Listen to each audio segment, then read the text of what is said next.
میرے واجب الاحترام معزز بھائیو، دوستوں، بزرگوں، اسلامی مہینے کے اعتبار سے جمادی الثانی میں 22 تاریخ کو سیدنا صدیق اکبر رضی اللہ تعالیٰ عنہ کا یوم وفات ہے۔ اسی مناسبت سے سیدنا صدیق اکبر رضی اللہ تعالیٰ عنہ کی شان اور منقبت بیان کرنے کا ارادہ ہے۔ یوں تو حضور سرور کائنات صلی اللہ علیہ وسلم کے تمام اصحاب اعلیٰ اور عرفہ مقام رکھتے ہیں، جنہیں اللہ تعالیٰ نے دنیا میں اپنی رضا کا سرٹیفکیٹ عطا فرمایا، لیکن صحابہ میں بھی بعض صحابہ کو بعض پر اللہ تعالیٰ نے فضیلت اور فوقیت عطا فرمائی ہے، جیسا کہ نبیوں کو بعض پر فضیلت عطا فرمایا تلک الرسل فضلنا بعضهم على بعض منهم من کلم اللہ ورفع بعضهم درجات، کہ نبیوں میں سے بعض پیغمبر دوسروں سے فضیلت والے ہیں، بعض سے اللہ تعالیٰ نے ہم کلامی فرمائی ہے اور بعض کے درجات کو بلند فرمایا۔ اسی طرح اللہ نے اصحاب رسول صلی اللہ علیہ وسلم کے متعلق بھی فرمایا، لا یستوی منکم من انفق من قبل الفتح وقاتل اولئک اعظم درجۃ من الذین انفقوا من بعد وقاتلوا وکلا وعد اللہ الحسنی، کہ فتح مکہ کے سے پہلے اور اس کے بعد خرچ کرنے والے، قتال کرنے والے، جہاد کرنے والے صحابہ کرام ایک دوسرے کے برابر نہیں ہو سکتے، کیونکہ فتح مکہ سے پہلے خرچ کرنے والے اور جہاد کرنے والے، قتال کرنے والے، اپنا سب کچھ لٹانے والے بعد والوں سے مقام اور مرتبے میں فائق ہیں، اونچے ہیں، لیکن اللہ تعالیٰ نے دونوں کے ساتھ جنت کا وعدہ فرما دیا۔ تو ان اصحاب رسول میں سے سب سے اونچا اور اعلیٰ اور عرفہ مقام سیدنا صدیق اکبر رضی اللہ تعالیٰ عنہ کو اللہ تعالیٰ نے عطا فرمایا۔ صدیق اکبر رضی اللہ تعالیٰ عنہ حضور سرور کائنات صلی اللہ علیہ وسلم کے بچپن کے دوست ہیں، آپ کے یار ہیں، اور حضور صلی اللہ علیہ وسلم کے ساتھ انہوں نے جس محبت اور عشق اور وفا کا مظاہرہ کیا، اس کی مثال اور نظیر نہیں ملتی۔ سب صحابہ کرام ہی حضور صلی اللہ علیہ وسلم پر جانیں قربان کرنے والے تھے، مال قربان کرنے والے تھے، لیکن صدیق اکبر کی عجیب شان ہے کہ حضور صلی اللہ علیہ وسلم بھی صدیق اکبر رضی اللہ تعالیٰ عنہ کی شان بیان کرتے ہیں، اور خود اللہ تعالیٰ بھی صدیق اکبر رضی اللہ تعالیٰ عنہ کی شان بیان کرتے ہیں۔ عجیب بات ہے کہ جب مطلقاً صحابہ کی تعریف ہو گئی تو صدیق اکبر کی بھی ہو گئی، لیکن اللہ تعالیٰ نے صدیق اکبر رضی اللہ تعالیٰ عنہ کے فضائل کو علیحدہ مختلف مقامات پر اجاگر کیا ہے، بیان کیا ہے۔ اس سے پتہ چلتا ہے کہ صدیق اکبر رضی اللہ تعالیٰ عنہ اللہ کے ہاں کتنا قرب اور مقام رکھتے ہیں۔ اللہ اکبر کبیرہ۔ اگر ہم قرآن کی آیات کا مطالعہ کریں تو قرآن کی آیات بھی اس بات پر شاہد ہیں، اور اگر حضور کی فرامین پر نظر کرتے ہیں تو حضور کے فرامین بھی یہی بتاتے ہیں کہ صدیق اکبر واہ تیری کیا شان ہے۔ قرآن کریم کے اندر سورۃ اللیل میں اللہ تعالیٰ نے فرمایا وَسَيُجَنَّبُهَا الْأَتْقَى الَّذِي يُؤْتِي مَالَهُ يَتَزَكَّى وَمَا لِأَحَدٍ عِندَهُ مِن نِّعْمَةٍ تُجْزَى إِلَّا ابْتِغَاءَ وَجْهِ رَبِّهِ الْأَعْلَى وَلَسَوْفَ يَرْضَى۔ تقریباً محدثین اور مفسرین ان آیات کا شان نزول یہ بیان کرتے ہیں کہ حضرت ابی قحافہ جو حضرت ابو بکر صدیق رضی اللہ تعالیٰ عنہ کے والد ماجد ہیں، انہوں نے دیکھا کہ بیٹا صدیق اکبر، بیٹا ابو بکر، جس کو دیکھتا ہے کہ غلام ہے اور مسلمان ہو چکا ہے تو جیب سے پیسے نکالتا ہے، جا کے اس کو خرید لیتا ہے، اس کو آزاد کرتا ہے۔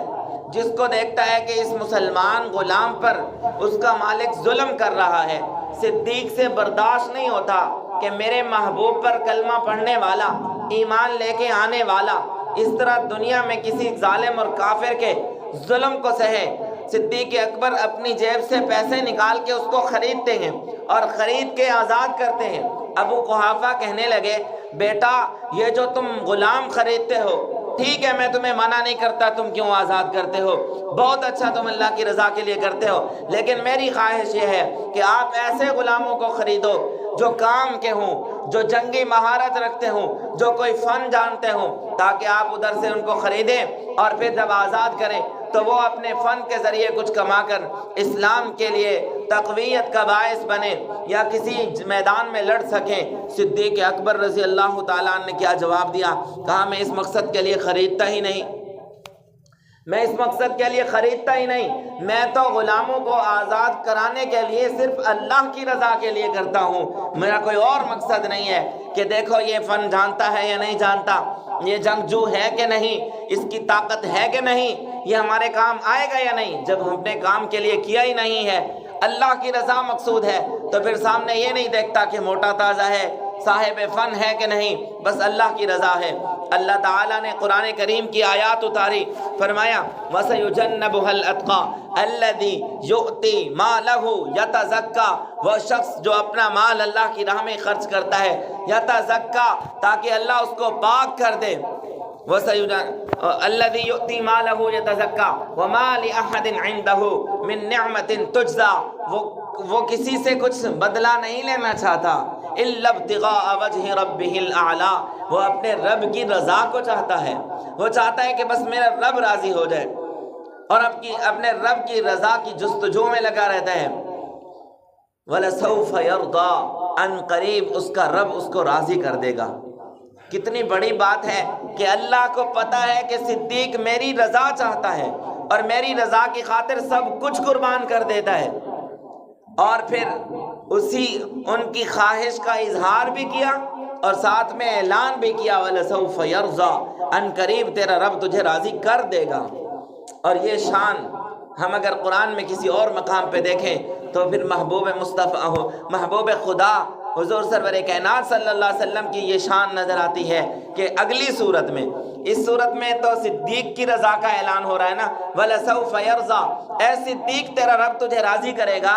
جب اگلی صورت پڑھتے ہیں وَالضُّحَىٰ وَاللَّيْلِ إِذَا سَجَىٰ مَا وَدَّعَكَ رَبُّكَ وَمَا قَلَىٰ وَلَلْآخِرَةُ خَيْرٌ لَكَ مِنَ الْأُولَىٰ وَلَسَوْفَ يُعْطِيكَ رَبُّكَ فَتَرْضَىٰ، محبوب تیرا رب تجھے اتنا عطا کرے گا کہ تو راضی ہو جائے۔ تو ہم ان آیات میں ان صورتوں کا ملا ہوا ہونا اور صدیق اور نبی دونوں کی خواہش کا اللہ تعالیٰ اعلان کر رہے ہیں کہ صدیق تجھے بھی تیرا رب راضی کرے گا، اور اے میرے نبی، اے میرے محبوب، تجھے بھی تیرا رب راضی کرے گا۔ یہ مطابقت ہے صدیق اور نبی کے درمیان، یہ کیسا تعلق ہے جو ہمیں قرآن کریم کی آیات سے نظر آتا ہے۔ پھر وہ صدیق جس کے خرچ کرنے پر، جس کی عطا پہ اللہ تعالیٰ صدیق اکبر کی شان کو بیان کرتے ہیں، تو کالا کافر صدیق اکبر کو نشانہ بنا کے کہتا ہے کہ چند کھجوروں کے درختوں والا باغ صدیق اکبر کھا گیا تھا۔ صدیق اکبر کیسے کھا سکتا ہے؟ صدیق اکبر کے پاس جب یہ مطالبہ آیا کہ حضرت یہ باغ ہمارے حوالے کیا جائے، ہمیں دے دیا جائے، کہا نہیں، نبی کی وراثت نہیں ہوتی، وہ تو بیت المال میں جمع ہوتی ہے، پھر نبی نے جس انداز سے اس باغ فدق کو تقسیم کیا ہے میں اسی طرح کرتا رہوں گا، البتہ آپ کو ضرورت ہے۔ تو جیسے نبی کے لیے صدیق کا سب کچھ قربان تھا، نبی کی بیٹی کے لیے، نبی کی اولاد کے لیے بھی صدیق کا سب کچھ قربان ہے۔ آپ جو چاہیں، جتنا چاہیں، میں آپ کو دینے کے لیے تیار ہوں۔ پھر تاریخ بھی، جس کو وہ معتبر سمجھتے ہیں قرآن کے مقابلے میں، تاریخ بھی اس بات پہ گواہ ہے کہ صدیق اکبر نے باغ تو باغ رہا، ایک کھجور بھی اپنے کھاتے میں نہیں رکھا، وہ انہی اہل بیت پہ تقسیم کرتے رہے۔ واہ صدیق، تیری عطا کو قرآن بیان کرتا ہے۔ صدیق اکبر کی کیا شان ہے، قرآن کریم کی بے شمار آیات ہے۔ میں نے تو بہت ساری احادیث بھی جمع کی تھی، لیکن یہاں تو صرف ایک ہی آیت بھی شاید پوری نہ ہو۔ قرآن کریم کی ایک آیت ہے مبارکہ جہاں اللہ تعالیٰ صدیق اکبر کا خاص طور پر ذکر کرتے ہیں، اور جس آیت کو دیکھتے ہوئے علماء نے لکھا ہے کہ صدیق اکبر کی صحابیت قرآن سے ثابت ہے۔ کوئی شخص صدیق اکبر کی صحابیت کا منکر ہوگا وہ دائرہ اسلام سے خارج ہوگا۔ یہ آیت مبارکہ ہے، الا تنصروہ فقد نصرہ اللہ، تم اگر اس کی مدد نہیں کرتے میرے محبوب کی تو تحقیق اللہ نے اپنے محبوب کی مدد کی۔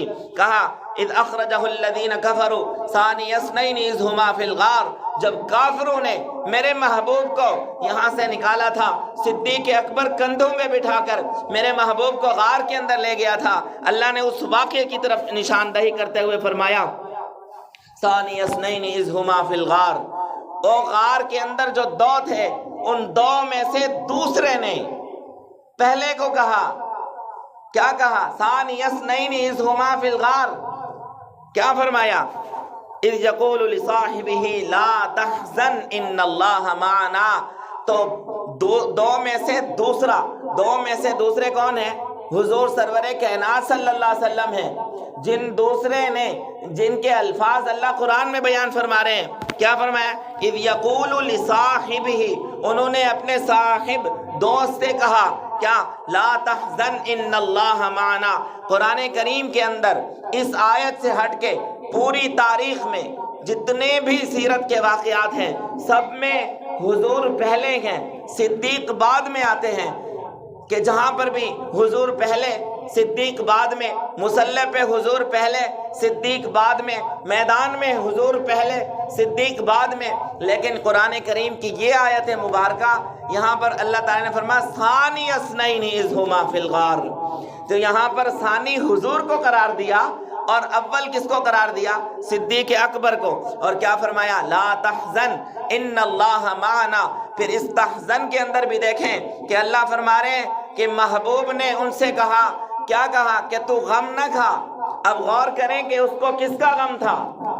اس کو صرف حضور صلی اللہ علیہ وسلم کا غم تھا کہ کہیں کافر اوپر سے آ کر حملہ نہ کر دیں، کہیں غار سے کوئی اندر سے کوئی ڈنگ نہ مار جائے، کوئی تکلیف نہ پہنچائے، صرف محبوب کا غم دل میں لیا ہوا تھا۔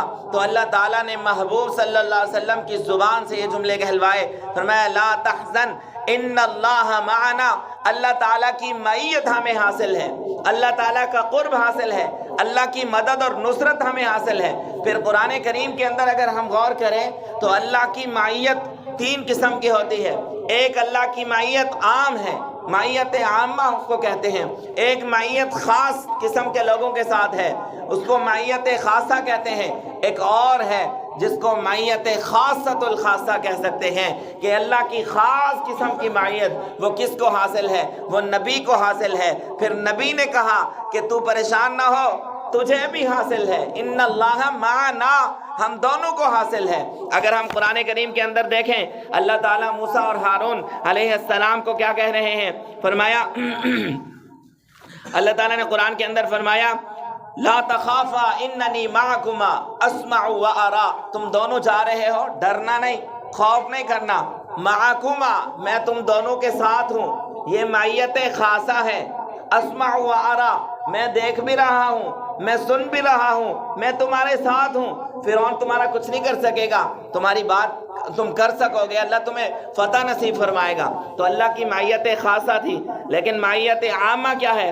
فرمایا ان اللہ مع الذین اتقوا والذین هم محسنون، وہ لوگ جو اللہ سے ڈرتے ہیں، تقوی اختیار کرتے ہیں، نیکی کے راستے پہ چلتے ہیں، اللہ ان کے ساتھ ہوتا ہے۔ معیت عامہ ہے، عام لوگوں کے ساتھ ہے، لیکن ایک معیت خاصۃ الخاصہ جو اللہ کا خاص قسم کا قرب ہے وہ حضور صلی اللہ علیہ وسلم کو اور صدیق اکبر کو حاصل ہے۔ کیا فرمایا؟ ان اللہ معنا، اللہ تیرے اور میرے ساتھ ہے۔ قرآن کریم میں اس آیت کے علاوہ کہیں اور اس طرح کی معیت نظر نہیں آتی۔ اور پھر ہم غور کریں، اللہ اکبر کبیرہ، سیدنا علی المرتضیٰ کے سامنے ایک شخص آیا اور آ کر کہنے لگا حضرت آپ بھی عجیب ہیں، آپ کے اللہ نے کتنے فضائل ہیں بیان کیے، اللہ کے حبیب نے بیان کیے، آپ اسلام میں اول ہیں، آپ اسلام لانے میں اول ہیں، آپ کے گھر میں حضور صلی اللہ علیہ وسلم کی لاڈلی ہے، حضور کی نسل آپ سے چل رہی ہے، آپ تو بہادر ہیں، آپ نے فلاں قلعہ فتح کر لیا تو آپ نے صدیق کو کیسے قبول کیا؟ تو حضرت نے فرمایا اگر قتل کرنا میرے لیے جائز ہوتا تو میں تجھے قتل کرتا کہ تو مجھے صدیق سے آگے بڑھا رہا ہے۔ اللہ نے 4 چیزوں میں صدیق کو مجھ پر فوقیت عطا فرمائی ہے۔ فرمایا نمبر 1 امامت میں حضور نے فرمایا تھا جس قوم میں ابو بکر ہوگا تو وہی امام بنے گا، کوئی اور نہیں بن سکتا۔ اسی لیے کہتے ہیں کہ جب سیدہ کا جنازے کا وقت آیا تو حضرت صدیق اکبر نے کہا حضرت آپ پڑھائیں، آپ کی اہلیہ ہے، لیکن حضرت علی نے فرمایا نہیں، آپ امیر المومنین ہیں، آپ جنازہ پڑھائیں۔ پھر حضرت صدیق اکبر نے کہا نہیں حضرت آپ پڑھائیں۔ حضرت علی المرتضیٰ رضی اللہ تعالیٰ نے حضور کا فرمان سنایا کہ میرے آقا و مولا نے یوں فرمایا تھا جس قوم میں صدیق موجود ہوگا امامت کا حقدار وہی ہوگا۔ اس لیے اللہ نے صدیق اکبر کو امامت کے حوالے سے، قوم کی رہنمائی کے حوالے سے جو اللہ نے فوقیت دی ہے، علی اس کا مقابلہ نہیں کر سکتا۔ نمبر 2 اللہ نے ہجرت میں حضرت صدیق کو مجھ سے فوقیت اور فضیلت عطا فرمائی ہے۔ میں پیچھے رہ گیا تھا، محبوب صلی اللہ علیہ وسلم نے حکم فرمایا کہ میرے بستر پہ تو نے سونا ہے، لیکن معیت اور رفاقت میں حضور صلی اللہ علیہ وسلم ہجرت کے موقع پر صدیق کو اپنے ساتھ لے گئے تھے۔ میں اس صدیق اکبر کا مقابلہ نہیں کر سکتا جو ہجرت میں مجھ سے آگے ہے۔ اور تیسری بات فرمایا رفاقت غار میں کائنات میں کسی اور کو یہ فضیلت ملی نہیں ہے کہ علیحدگی ہو، غار ہو، 3 دن حضور صلی اللہ علیہ وسلم کے ساتھ کائنات کا کوئی اور شخص نہ ہو۔ یہ رفاقت جو غار کی ملی ہے صدیق اکبر کو، علی المرتضیٰ کو یہ کبھی نہیں ملی، اس لیے صدیق مجھ سے فوقیت رکھتا ہے۔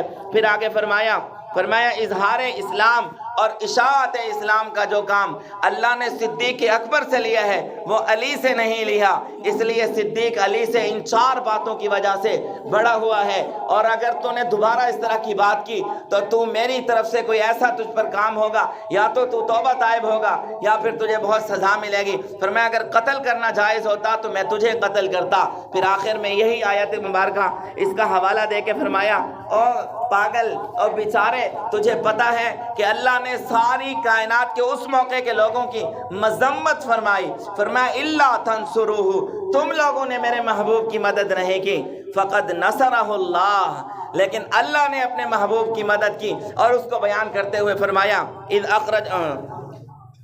فرمایا ثانی اثنین اذ ہما فی الغار، جس وقت سارے چھوڑ گئے تھے اس وقت اللہ نے اپنے محبوب کی مدد کی، اور اس وقت صدیق اکبر کو نبی کی معیت اور رفاقت دی اور نبی کی مدد کے لیے قبول فرمایا، اور وہ غار کے اندر ان کے ساتھ رہے۔ پھر اللہ تعالی نے فرمایا ان اللہ معنا، محبوب کی زبان سے یہ جملے کہلوائے کہ صدیق تجھے میرے ساتھ اتنا اعلیٰ قسم کا اللہ تعالیٰ نے قرب عطا فرمایا ہے کہ یہ معیت خاصہ کسی اور کو حاصل نہیں ہے۔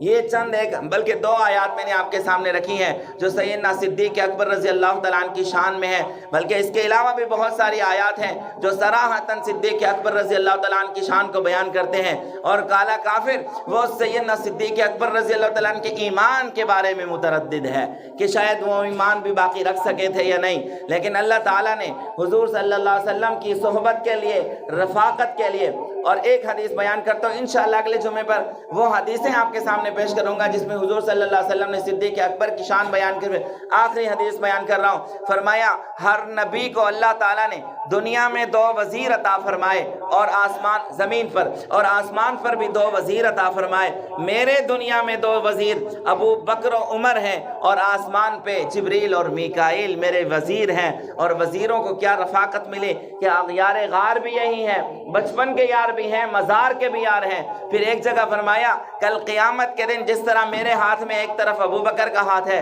دوسری طرف عمر کا ہاتھ ہے، کل قیامت کے دن اسی طرح اللہ ہمیں اٹھائے گا اور ہم اکٹھے ہوں گے۔ اللہ تعالی ہمیں سیدنا صدیق اکبر کے صدقے حضور کے قدموں میں جگہ نصیب فرمائے۔ وآخر دعوانا الحمدللہ رب العالمین۔